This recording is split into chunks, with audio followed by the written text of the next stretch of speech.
В апреле 2015 года в небольшой сельской местности неподалеку от Афин одна женщина обнаружила собаку с застывшим выражением лица. В надежде привлечь внимание волонтеров и людей, которые могли помочь этому животному, она сфотографировала его и разместила фотографию в инете, чтобы помогли ему. Тот день стал поворотным моментом в жизни пятилетней больной бездомной собаки. Поймать эту собаку оказалось нелегкой задачей. Она никогда не имела контакта с людьми, поэтому приблизиться к ней было сложно каждый раз, она убегала от людей, шатаясь на дрожащих лапах. Наконец дворняжка попала в приют «Спаси греческую собаку», где ей дали имя Петра, что переводится как «камень». Больная и истощенная собака оказалась в заботливых руках Вали и Арфаниду, волонтерки, имеющие опыт лечения животных с различными травмами, заболеваниями и проблемами социализации. Как только Валя увидела Петру, она поняла, что должна помочь ей. Собака находилась в ужасном состоянии и нуждалась в лечении от множества заболеваний, включая лишманиоз и чесотку инфекции, которые без лечения своевременного может смертельной стать.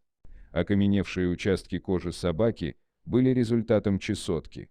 Ветеринары начали лечение физических проблем Петры, и ее здоровье постепенно улучшалось.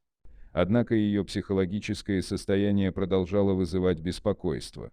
Она до сих пор не доверяет людям, говорит Валя после неудачной попытки собаку вывести на прогулку. Когда волонтеры к Петре подходили, она пряталась и рычала в углу клетки. Ее страх перед людьми был настолько сильным, что первая встреча с Валией привела к непроизвольному мочеиспусканию. Она также осторожно относилась к другим собакам в приюте. Однако ни один из сотрудников приюта не сдавался. Вторая встреча между Валией и Петрой прошла успешнее. Они смогли выйти из клетки и пройти несколько метров, хотя прогулка продлилась всего лишь час. С дальнейшими попытками собака все более уверенной, становилась и радостной, а расстояние пройденное увеличивалось.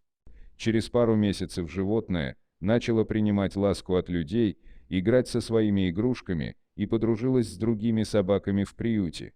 Петра преобразилась из истощенной и больной собаки в красавицу дружелюбную. После выздоровления полного она провела около 10 месяцев в приюте, пока в 2017 году не была усыновлена семьей из Германии. Сейчас Петра очень счастливая с любящими хозяевами, и у нее есть дом, где она чувствует себя безопасно и любимо. Она преодолела все трудности и нашла свое место в мире, благодаря заботе и любви тех, кто помог ей обрести новую жизнь. Ее история – это пример того, как доброта и сопереживание могут изменить жизнь животного, даруя ему счастье и надежду.